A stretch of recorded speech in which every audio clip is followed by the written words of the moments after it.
Welcome everyone to a bonus round of Retro Encounter. I'm the host Josh Curry. With me is a wonderful cast, returning Davi Tesnovich.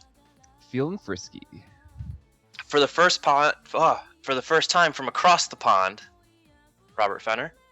Holla. And the wonderful person that reviewed the game that we're going to talk about, Derek Heemsbergen. Hello, how's it going?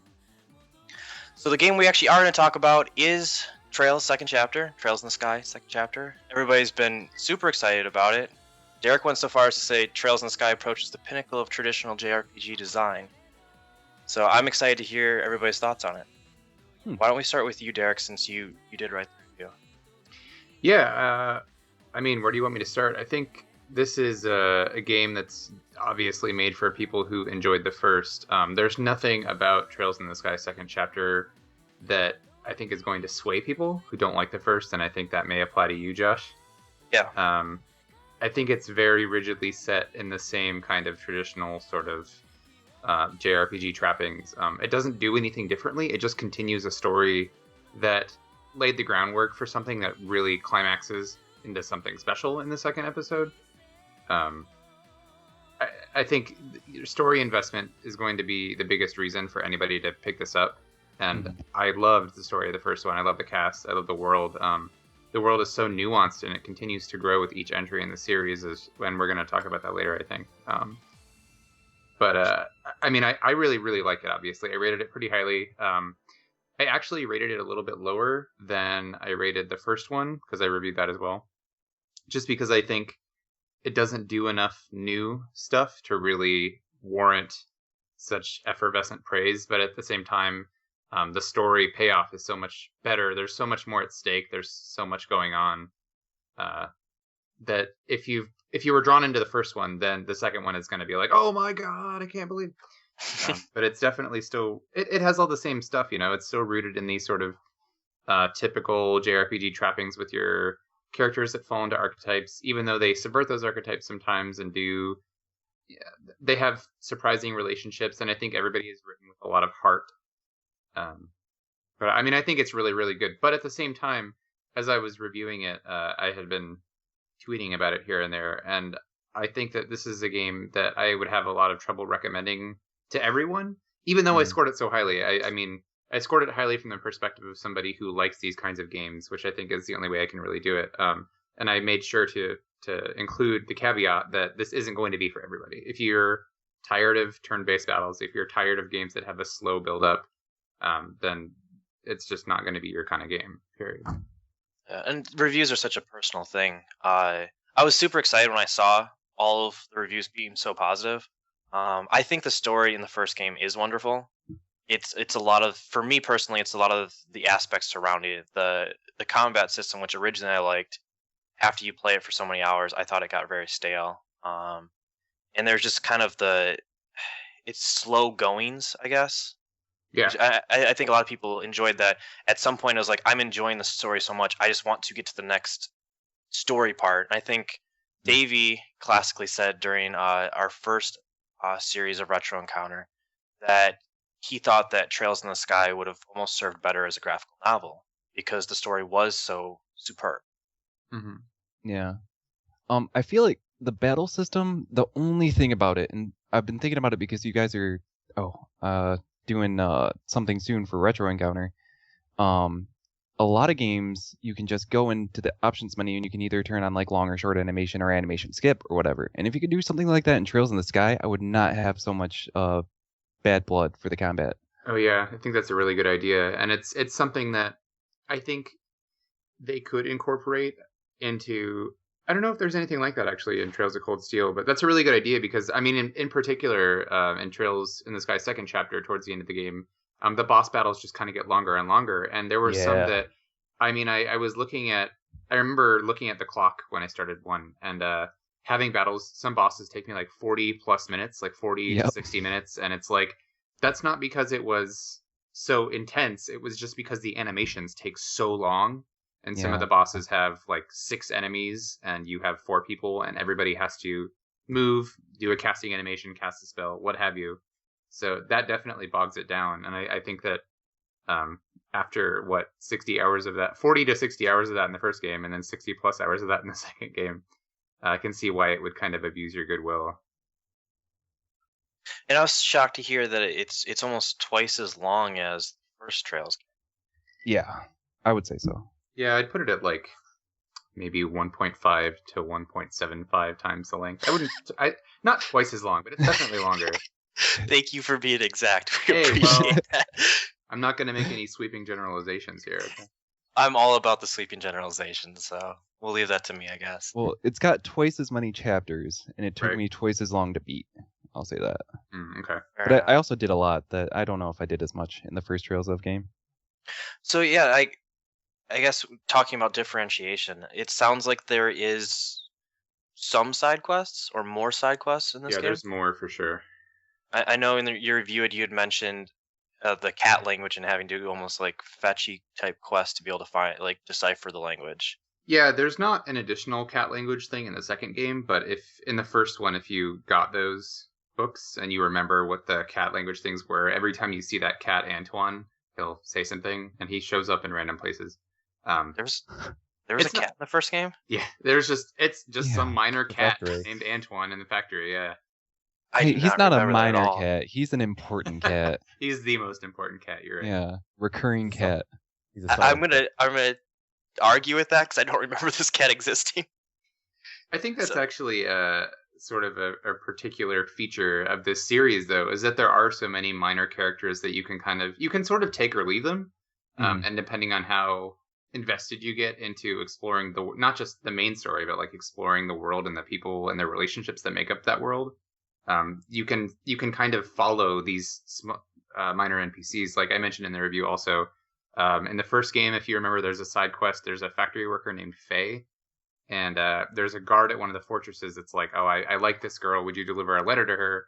Also, here's some extra money, like pick up a gift for her in the city or something. And if you get the right gift for her, then she accepts it, and then the two actually start dating. And then that same factory worker, Faye, shows up repeatedly throughout the second game. Not like in any huge way, but whenever they were doing something involving like orbment technology, she was usually assisting Professor Russell or whatever. So it was just like, oh, there's that random NPC whose name I just happen to remember. So it's cool. That kind of thing isn't in many games, but so you could notice if you cared or if you pay attention, I guess you would notice Antoine the cat appearing repeatedly. Yeah, it reminds me a little bit of the affinity chart in Xenoblade, the way every NPC has a name and a personality and tasks that they do every day. Yeah, it's more or less like that's what's happening, just without a chart to map it all. Right. Yeah.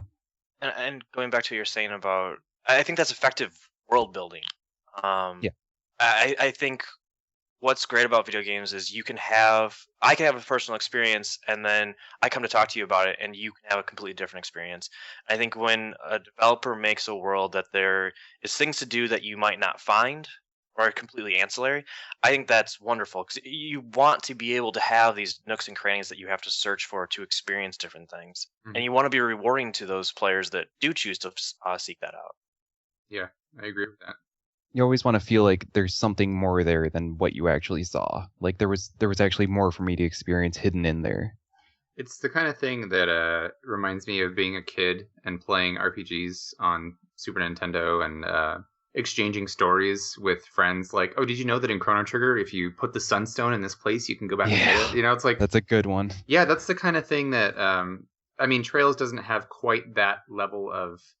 the side quests are a little bit more straightforward, I think, in Trails. There are some hidden ones here and there where it's like if you go to the right place at the right time, you get a side quest, but none of them affect the game structure in such a sweeping way as like the Chrono Trigger Sunstone thing. But it's very much still like the idea that there are things in this world that the main characters you're playing as aren't necessarily going to come across unless you seek them out, and they don't contribute to the overall plot, but they make this world a little bit livelier, a little bit more realistic, or a little bit more alive, I guess I should say. Well, even like those generic quests to go kill a monster in specific territories it feels really rooted in the reality of that world, you know? I would agree, this is my job as a bracer. Like I have to go kill a big mean monster and no one else is going to do it, you know? Like it feels really one-to-one with the player almost. Yeah, and I would say that I agree with that, and I think that those can still be kind of a bummer. Like, I don't think there's anything inherently super fun about like go kill X monster, but at least Right. it's in this case it's a single monster in a specific place. It's not like you have to go through random encounters. Hmm. And like you said, it does sort of fit in with the theme of I'm a bracer. I have to extinguish or exterminate monsters that are prowling the countryside. But I mean, like, I guess I don't want to sound like I'm going back and forth on it, but I'm just trying to kind of separate that, like pull it apart from the fact that yes, it works well thematically, and yes, it can be interesting if you want to continue to linger in this world, but it's also not just like I'm not saying that's amazing quest design that's super fun and revolutionary. It's just, Well, one thing is, I think at the time when this game was originally developed, it maybe was. Like, it's easy to remember, or it's easy to forget living in America that, like, or Europe, that, like, these games are really, really old at this point, like more than a decade. yeah, 2004, I think. I'm looking it up right it's about a Thank decade, you. yeah. Thanks, Josh. now. Yep. 2006, March 9th. Yeah. So I think Second for that chapter. era, that quest design was probably pretty far ahead. Yeah, that was one of the confusing things for this. I remember when we played the first Trails in the Sky, is there's an incongruency with the release dates. Mhm. And so you typically look at that and you're like, there's a snapshot in your mind of this is where the industry was at this time, and it's hard to kind of line those up. Yeah, it is. And because there is certain things, it's like, oh yeah, I can see where this is a newer game. There's mechanics that I do think is in line with either a callback to the past or just like, yeah, it's fine right now. But Mhm. there's other elements that's like, this is a mid 2000s game. And it always caught Like me the off guard battle with that. animations. Yeah, I think this came out before objective markers were really a thing in terms of locating quest objectives in game worlds. So that you Certainly, just yeah. have your bracer notebook, which is also thematically consistent because it's like Yeah. Estelle has to write down her jobs in the notebook and keep track of it, and that's how you keep track of your quests. But you don't get a convenient map marker to tell you where to go. Certainly, a lot of JRPGs of that era had a problem with quest logs. That Trails stands out by having such a robust and detailed log of everything that you're doing and where you should be going. Yeah, It's even even got if it's simple flavor text in cinematic. it. I was going to say that. Yeah, it's not just we must go to place A and do objective B. It's like Estelle writes kind of in her own voice, which I think Mhm. makes it more fun to read. Yeah, definitely. Yeah. And that's beyond even the story. I think where the game excels, at least the first game, and I have a question coming up with this, but was with Estelle and Joshua. So with that, is Joshua in the game? We're gonna stay away from spoilers, but I need to know. Yeah, he's definitely in Yeah. the game. Do you like? Is he part of your party though? Yeah, but he doesn't join until pretty late.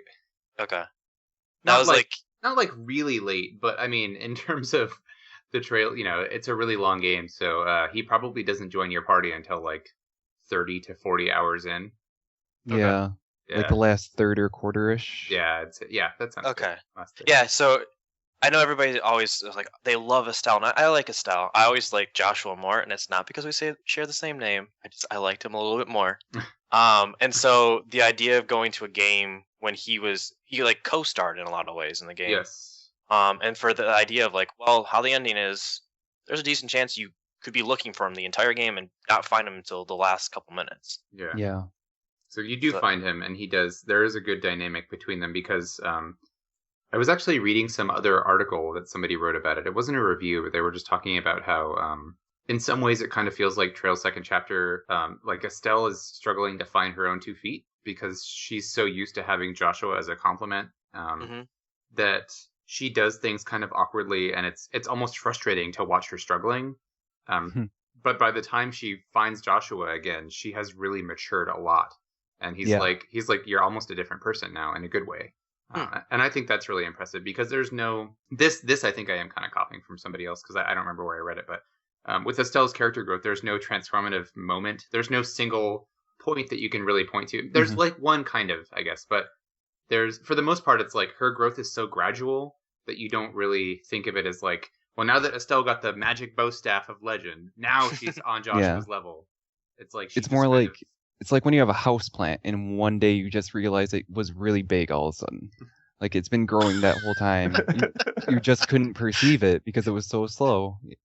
I love out of everything you compare it to is the houseplant. You know, I like plants, Josh Curry. I don't Or think that's wrong, Estelle. though. Yeah. She's just a houseplant. She's a majestic fern. I don't know. There you go. This took a dirty turn.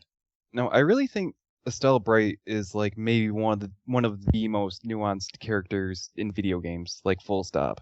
Like I don't get how you like Joshua more because he's kind of one note in my opinion. Like he doesn't change a lot over the course of the two games. Like he stays Joshua. And the plot Go ahead. All right. I absolutely agree on dynamics of a character, Estelle, and I'd be very interested to see how she changes in the second chapter, because that's fascinating. Almost no game can actually pull that off, where you see actual growth. It's usually cut your hair off. You're a new person. Right? Yeah. There's that. Or moment.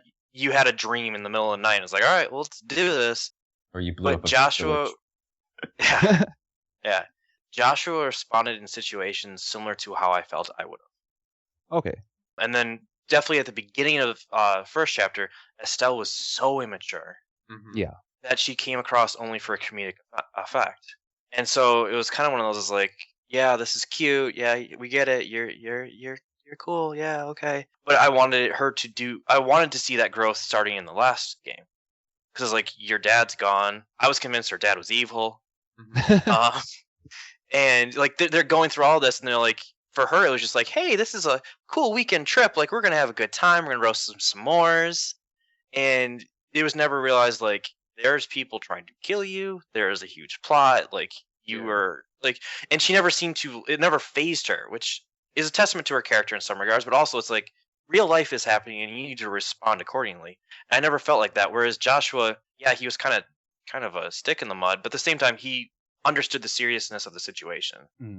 Well, I feel like that's one of the things about Estelle. She's always had either Cassius or Joshua in her life to kind of shield her from some of the worst things that she'd be confronted with. And that's kind of like the base for a character even before the story starts. And like you know so much about Estelle by the end of the second chapter, like from her childhood that doesn't even occur in the game all the way up until the end. Like I feel like I know her as a person at this point.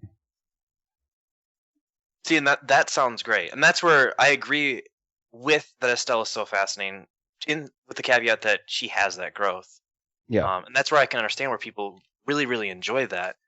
But like, since I haven't played the second game, my memories are centered on her just like cracking jokes and burning food when she shouldn't have been able to. And so I feel like in the fourth chapter of first chapter, she started to get a little more mature, but She has some growth. She has the occasional existential crisis over her across the journey in first chapter. She's kind of finding herself as a girl, and in the second chapter, she's kind of finding herself as a woman. Yeah. Because, like I said, when she finally reunites with Joshua, because she does, spoilers, I guess. I mean, I think it should be obvious. Right. When she does, like I said, he remarks that she's basically, she's grown up. She's not the same Estelle that he left at the end of the first game. And that says a lot about, because their dynamic changes at that point too. No longer is it Joshua protecting Estelle from everything and kind of picking up her slack, but it's like they fight on equal terms. it's a partnership. Yeah. Awesome thing they did gameplay wise is like early on in the game, you get to fight like a boss fight as Joshua, and he's like level 70, 75. And you're like level 30 or 40 as Estelle at that point. By the time you meet up with Joshua, you're the same level as him. And like you're having this character moment where like, no, we're going to stand side by side now. Like we're on the same level. And you're like literally the same level in terms of gameplay at that point. Mm-hmm. It's a good That is really nice. Cool. Yeah. So, talking about additions, I know you had mentioned that there was a combo system that was added, which makes me very excited because I think at some point the battles just became very all right, I'm just going to slog through this. And so the idea of a combo system sounds fascinating, but it sounded like you weren't very high on it. It's basically nothing, to be honest. Yeah. Because when I hear combo system, I immediately think, again, I don't know why Chrono Trigger is the game of the day to refer back to, but I think, oh shit, Chrono Trigger. I can have my characters do all these attacks in unique ways that complement one each other's actual personalities and strengths and da-da-da. But no, in Trails, it's just combo 2, combo 3, combo 4, and it just makes 2, 3, or 4 characters attack together at the same time. Together at the same time, that's not redundant. It just doesn't do anything. Like, everybody has a tiny quip. They'll say, ha, yeah, let's go. Ugh. And But it covers an area, and the later they are in the attack sequence, the more damage they do. That's like the whole thing. yeah, Oh. that's it, really. And I tried using it from time to time, but it uses everybody's turn, basically. It Yeah. moves them all down in turn order. So so that'd be terrible then. yeah, because if you had a lot of enemies that you were fighting, it's kind of a gamble. It's like, if I can kill all of these enemies with the one combo attack, then they can't get to me. But if I fail at that, then I'm going to get swarmed and possibly die, or just like sit through several minutes of animations. Oh my god, enemy turns. Yeah. Do you know what is useful? Weaponized cooking. Mm-hmm. Oh yeah, that's true. Throwing the biscuits and stuff. Yeah, I didn't expect it to work that way. I thought it was going to give you a strength boost. But imagine my surprise to see Estelle hurling cookies at a shrimp. Yeah. Wait, seriously? Yeah. Yeah. Yeah. Explosive. I thought you were joking at first. No, throwing the biscuits. Meatballs as well. Yeah. Meatballs, he breathes fire. All right, you might have just sold the game for me. Surprisingly effective too. I mean, I stopped Yeah. using it later in the game, but early on, Early especially, on, it's it's like, yeah. whoa, that does a ton of damage. Plus, it's just kind of funny. That's hilarious. I'm not joking that might have actually sold the game for me. No, it's pretty good. Isn't there one called Surprise Cookie? Yeah. Yeah, that's a funny name for an attack item. Nice. Yeah. So I So guess. Go go ahead, ahead. Davey. I was just gonna ask what you guys think of the fact that they split this game into 2 parts, and if See? it benefits it or not. I knew you were on the same page as me. I was going to say the same thing. It with how you're talking, it doesn't seem like none of you are kind of saying like this is a revolutionary game. You usually think of sequels and there's this massive change. There's huge improvements. Yeah. And it almost feels like it's 2 parts of the same thing, that it could have been one ginormous game, and it possibly to its detriment was split. I think. So Go ahead. I think that they are thematically separate enough to warrant being split into 2 games, but it's also like, I don't know. It's like you said, it could just be one massive game, but I think that 100-hour plus game, I'm looking at you, Dragon Quest VII, would be absolutely exhausting. You know, like, it gets to a point where you're just like, I'm done. And I think having a clean break, it was a good place to have a break, even if it was an agonizing cliffhanger. And I think that there's enough, because it really is, it's 2 halves of the plot. The first game is definitely, it concludes that arc. It's like, okay, we've uncovered that Ouroboros is a thing, and they're gonna be the antagonists in the second half. I feel like, because I know I've seen a lot of people complain that it reuses a lot of environments, but I have this weird disconnect that because it's a new game, I expect to revisit those environments. Like, that's one of the things I wanted from it. If that had been in the same game, it would have felt cheap to me. But it's kind of like Final Fantasy X and X-2. Like, in X-2, I wanted to go back to those places and see what had changed. Like, that's part of what I wanted from the game. And I wanted that too, but I find that in second chapter, when you do that the third time, then it becomes a problem. Because every place that I revisited in second chapter, I was fine with up until it got to the point where it was like, all right, now we need to go on a tour around the kingdom on foot and check all those places again. And I was like, what, really? So yeah, just go do a lap around the country, no big deal. Yeah, up until that point, I was okay with it, because in that way, every time you do see a new place, it's, I think, extra exciting for some reason.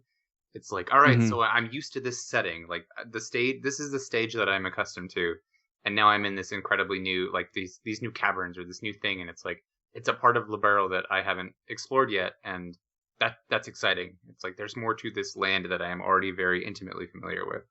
Yeah, even that island in the prologue. Yeah, Like, that was cool. Yeah.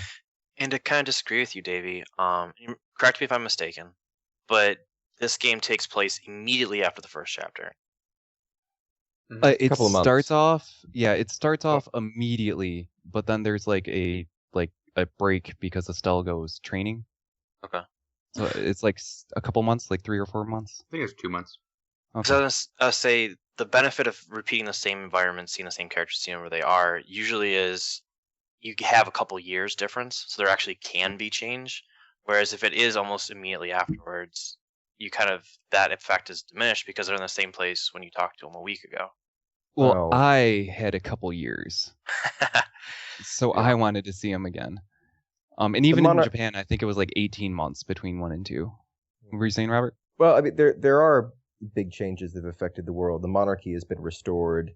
As you know, the mayor of Rouen, his downfall. They're currently trying to elect a new mayor, and you'll that whole town has election madness. Yeah. And so there are enough changes, I feel. Even just knowing all the important people in all of those places, like you want to go check up on them and see what's happening. Yeah, Oh, I think it was a cool perspective. I think so too. I think for me, I think it retreaded too much, but Yeah, I'd up agree. until a certain limit, I was okay with it. I think that makes the prospect of Cold Steel and future games in the series even more exciting, though, because I get to kind of enjoy a similar narrative structure of sorts in a different world with different characters and stuff. So What if there's an ambassador from Liberal and you know who it is? that would be super cool because Yeah. that's something this series would do. Yeah. So you brought up Cold Steel, which I was gonna. This may be part of our closing discussion, but I want to bring this up.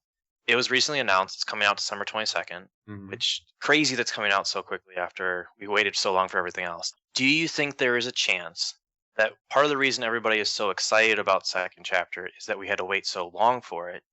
Do you think there's a chance that Cold Steel will overall be regarded as not as good because with the wait between the games is so much shorter this time? So I don't know if the wait will affect the game's reception, but I think it's possible that people are going to look at this and I don't know, expect more of it.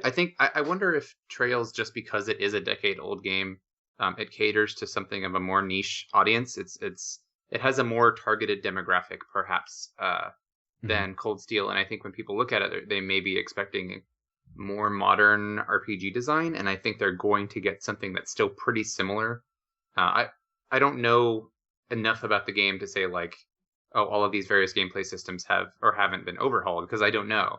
But I think it being on PS3 and not being a port of a 10-year-old PC game may negatively impact some people's reception of it. Like I don't think it's going to do poorly amongst people who like the series. Like I think people who like the series are going to eat it up.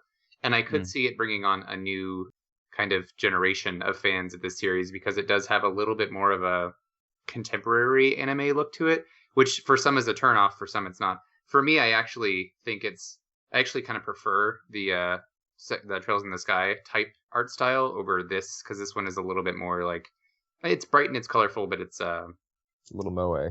Yeah, it's some of the character designs are a little moe. I would agree with that. I think it's a little bit less brimming with personality, if that makes sense. Yeah, I don't know. I don't know if the wait will be a big thing. I think that for second chapter, the wait kind of it added fuel to the fire of people's anticipation. I think that made people's hype grew and grew and grew as the wait got longer and longer.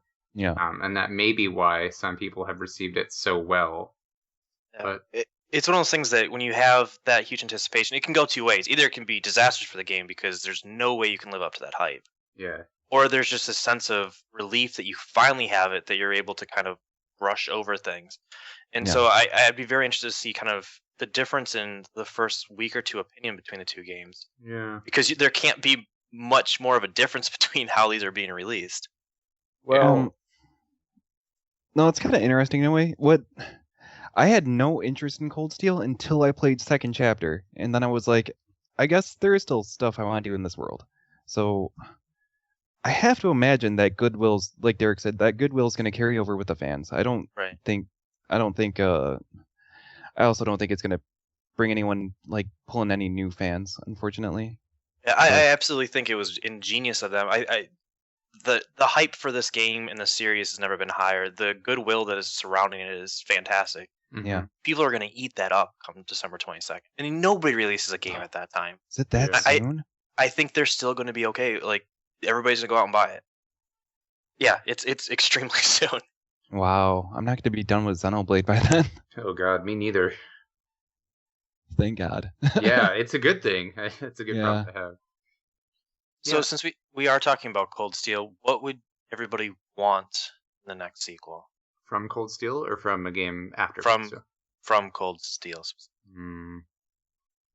It's hard to say. When going into second chapter, I did not care about anything besides the Joshua Estelle story. And I was like, I had already kind of written off the rest of the series. Like, yeah, it was okay. I didn't love the combat. But the world building eventually pulled me in. I don't know if they have to do anything else besides like build another country the way they built Liberal. You'd want more of the same of what they do already well. If they did combat animation skip, I would be 100% all in. I know that. Oh, go ahead. I'm sorry. Oh no, please. I know that I was gonna say I want more good music, and I know that's gonna happen because I've heard the soundtrack. It's awesome. I think I out of this one I need more gameplay innovation. I need more subsystems. I mean, not to the point that it's needlessly complex, but I know that it has some stuff like you can do link attacks with people, and I know that there is a sort of Persona-esque, social link-esque system where you can spend time with people, level up your relationships with them, and then it affects how they perform in battle. I don't know how in-depth that is, but I think that's what I'm looking for out of this game. I'm already super invested in the world. Period. I'm there. I'm good, and I want to see more people in this world, and I want to see how it connects to Trails in the Sky. But as far as what I want as like a game player, from a gameplay perspective, I want more nuance in combat and in character development. You were saying, Robert? I am interested, but that cat. I'm interested, but I am cautiously optimistic because, as you said, Derek, from what I understand, it's got like a Persona 3 and 4 style of social link system. I don't know if that's something that I'd want from a Trails game. One of the things that I like so much about Trails in the Sky, it's a little bit like being a tourist on vacation in a foreign country. So you're taking it easy and you're seeing everything that this place has to offer. And from what I read about Cold Steel, it follows more of a latter-day Persona format, or like Valkyria Chronicles 2, where you are in a school setting and you are following a calendar and spending most of your time on campus and then being dispatched to do the occasional mission, always returning to campus. Yes. And I would much rather have a tour around Erebonia or like the other series, Trails of Zero and Trails in the Blue, where I think it's like the same format as Trails in the Sky, but you're in the country of Crossbell. I'm more interested in that kind of thing. So I still want to see what Cold Steel has to offer, but I'm not too sure how I feel about the format. Yeah, you actually kind of just turned me off with that. Well, it doesn't mean that it has to be that school-based social linking format. I mean, you look at something like Fire Emblem, there's still a social link there. Oh yeah, no, that's not the part that turns me off. The part that turns me off is the idea that you're like connected to the central hub all the time. Like that's totally that's the opposite of what Trails of does. I've followed too many JRPG school years. I don't need to do any more. And like I feel like Falcom have always stood apart from the pack, and I don't think they need to ape Persona or Atlas. They've always done their own thing. I do agree with you on that, but I also think that for that very reason, they're capable of pulling this off in a way that will be compelling, because I too don't necessarily want to see like another really centralized, like school-centric RPG. Persona really innovated on that front with Persona 3 particularly, and then it feels like more games are kind of leaning in that direction. Like we've seen a lot of RPGs come out that have some kind of character bonding system. Type 0. Yeah. Type 0. I'm not a fan of Type 0. Yeah, me either. Yeah, I can't. I couldn't get it through it. Yeah, I beat it, but I wasn't happy about it. Stellar Glow had it. A lot of RPGs have it these days. Yeah, so I think if you guys look at the official website, because they put out a website for Trails of Cold Steel, it's just trailsofcoldsteel.com. There's a section under the After School Activities tab that shows kind of some screens of what the bonding looks like, and I'm looking at the character notebook. It looks like their class notebook or whatever, and I see a lot of personality in the way that it's laid out, like I don't know, it reminds me a lot of Estelle's Bracer notebook, and I think that Falcom is so good at paying attention to the small detail in character building and world building that this kind of thing could actually be a successful format to make a really endearing cast of characters that have tightly woven relationships that I'm interested in getting to know more of. It's just I guess more than anything, what I'm trying to say is Falcom have proven themselves to me repeatedly that they make the kind of game that I like, and I don't think that they're the kind of games that everybody is going to like for sure, but they have a really particular approach to RPG design that resonates with me, and that's why I'm willing to give it the benefit of the doubt. I am really attracted to the idea of interacting with your playable characters more. I kind of wish you could do that in Trails in the Sky. I wish when you went back to the Bracer headquarters, you'd get more than just a couple lines of dialogue from your buddies. Yeah. Yeah. I couldn't agree any more with that, Davey. Oh. Hey. How's it going, everyone? Marco's here, Wild Armor on the boards. Just cutting in for a moment to let you know that there was some technical difficulties while recording this podcast, so we apologize for any inconvenience and hope that you enjoy the rest of the episode. Thanks for being super duper listeners and awesome fans. I leave you now, handing it off to the venerable Josh Curry. Adios. And we're back. A little bit of technical difficulties, but it's all good. We kind of covered everything we wanted to generalized about Trails second chapter. So important question for me. We talked about Cold Steel. There is going to be a new cast of characters. I want to know, since I'm still debating on the fence whether or not I want to play this, will I get the necessary closure resolution if I finish second chapter for Estelle, Joshua, characters that I've come to know? Yes, most definitely. Absolutely, yeah. The character you don't get resolution for is Kevin, Father Kevin, who's a priest that joins pretty early. He actually comes and goes in the party throughout the game, and joins you permanently fairly late on. But he's the main character of Trails in the Sky the Third. Oh. So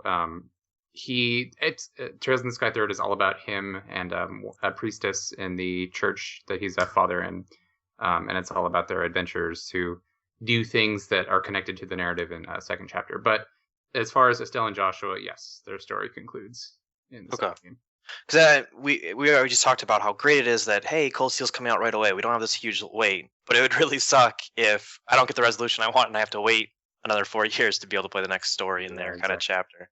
And the cool thing is if we do ever get Trails in the Sky Third and Zero and Azure, or whatever they're calling Trails to Azure, I think was the sort of unofficial name for it. Sure. Trails to Blue, whatever. Aono Kiseki. Yeah. If we do get those, I know that Estelle and Joshua make cameos. Okay. So it's like they're not gone from this world. They're still important players, just on another stage. But yeah, you'll get the resolution to their stories in this for sure. Okay. If anything, I feel like it resolved too nicely. Like, when I finished this game, I felt like I was just kind of done. Like, I didn't have that something pulling me back like I did after first chapter. Well, it's because first chapter ends on like the biggest cliffhanger. Yeah, that was extreme, but I don't know. It wrapped up like super nicely. There were so many moments though. Like, it kind of reminds me of like Mass Effect 3. The ending really bummed me out, but I had so many super emotional moments building up to that like I was just completely satisfied.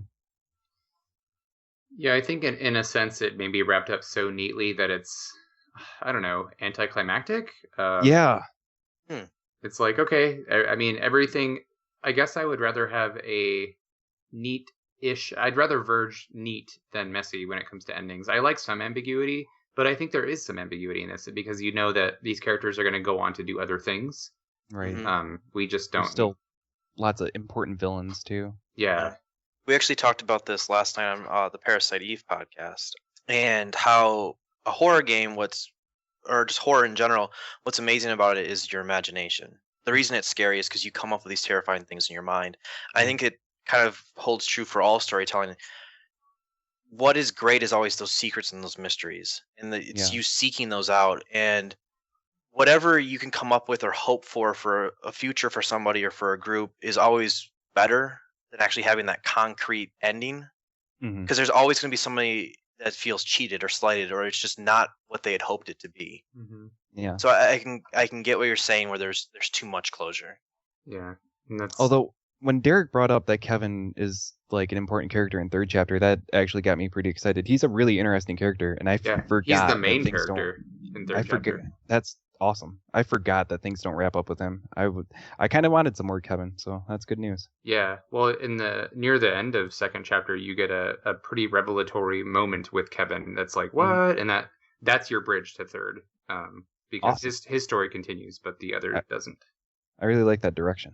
Yeah, I'm happy to hear that because I haven't progressed too far yet, but so far Kevin hasn't really grabbed me. I thought he was a little bit of an Olivier, but with worse hair. yeah, he does kind of have terrible hair, doesn't he? Like, Yeah. what's going on grating with hair. that spike in the front? That weird. To be fair, Olivier has pretty bad hair. Well, I mean, at least it looks like hair a real human being could have. I'll give you that. Because Kevin's is like somebody dyed a porcupine green and stuck its ass on his head. Like, He looks like an RPG Maker character. yeah, He got a wrong color cloud strifer wig. yeah. I don't know, but yeah, I mean, I think Kevin's all right. By the end of the game, I was cool with him and wanted to know more. So that's Yeah. good. They got their hooks in me there. Then. It's a shame that we won't see that for a really long time if we do at all. I just felt like at the beginning I felt like they paired him as like the opposite of Weissman, who I thought was like the most interesting villain, and I just like I wanted to really deep dive into it. You do kind of get some hit stuff between him and Weissman towards the end though, and that was really satisfying. Yeah. Man, I don't think there was enough Weissman. I really wanted him to do something. I really wanted him to do something just horrible, and I guess there's some stuff, but not on the level of first chapter. He makes such an entrance in first chapter. He's really the I only know. real villain in that game. And that his like superpower or whatever you want to call it is so interesting, mysterious. Yes. I guess to sum it up, though, it sounds like everybody's very positive. Highly recommend it to definitely people that enjoyed the first game, but people that enjoy traditional. Exactly. Very positive with that caveat. I would go so far as to say playing the second one makes the first one feel much better. You're just trying to get me to play it, Davey. I know you are. I don't want you to play it because it's super long, and I'm gonna have to listen to you complain at some point. But it's got a big bar of entry, which is you can't really get anything out of the story unless you've completed first chapter. Yeah. And Josh, you passed that bar. Yay! Yeah. I dragged myself through that. So awesome. Well, that's great. It sounds like it's a really good game. In all fairness, this conversation has made me much more excited about the series as a whole. It sounds, with the exception of some of the combat things, it sounds like it improved where I actually care for it to improve. Mm-hmm.